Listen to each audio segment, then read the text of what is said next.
Hello friends, welcome to Karthika சமையல். இன்றைக்கி குழந்தைங்களுக்கு ஒரு ஆரோக்கியமான குடல் சூப் எப்படி செய்யுதுன்னு பார்க்கலாங்க.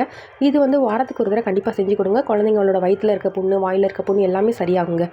உடம்பு இருக்க சூடுமே தணிக்குங்க. முதல்ல மஞ்சத்தூள் சேர்த்து நல்லா ஒரு டைம் வாஷ் பண்ணிட்டு, அப்புறம் கொதிக்க தண்ணி சேர்த்து ஒரு 5 மினிட்ஸ் ஊற வச்சுட்டு, மறுபடியும் ஒரு 10 டைம் நல்லா வாஷ் பண்ணிங்கன்னா உள்ளே இருக்க கழிவு எல்லாமே சூப்பராக க்ளீன் ஆயிருங்க. இப்போ சூப்புக்கு ஒரு 10 சின்ன வெங்காயம், 4 பல் பூண்டு, ஒரு துண்டு இஞ்சி, அரை டீஸ்பூன் மிளகு, சீரகம், சோம்பு, மஞ்சத்தூள், அரை தக்காளி, இது எல்லாமே சேர்த்து நல்லா குறப்பாக அரைச்சிக்கோங்க. 1 டீஸ்பூன் நல்லெண்ணெய் சேர்த்துட்டு இதையுமே சேர்த்து நல்லா ஒரு நிமிஷம் வதக்கிக்கோங்க. குடலையுமே சேர்த்துக்கோங்க. சேர்த்துட்டு தேவையான அளவு தண்ணி சேர்த்துக்கோங்க. இது கண்டிப்பாக பெரியவங்கலேருந்து குழந்தைங்க வரைக்கும் எல்லாருமே செஞ்சு சாப்பிட்லாங்க. உடம்புக்கு ரொம்ப ரொம்ப நல்லது. தேவையான அளவு தண்ணி, மஞ்சத்தூள் சேர்த்து ஒரு 10 to 12 விசில் விடுங்க. அப்போ தான் குடல் நல்லா சாஃப்டாக வேகுங்க. கடைசியாக கொத்தமல்லி தலையும் மிளகுத்தூளும் சேர்த்துறீங்கன்னா சூப்பரான குடல் சூப் ரெடி. குழந்தைங்களுக்கு நல்லெண்ணெய் சேர்த்து கொடுங்க. நீங்களும் செஞ்சு பார்த்துட்டு எப்படின்னு சொல்லுங்கள். நம்ம சேனல் பிடிச்சினா மறக்காமல் சப்ஸ்கிரைப் பண்ணிக்கோங்க ஃப்ரெண்ட்ஸ். தேங்க்யூ.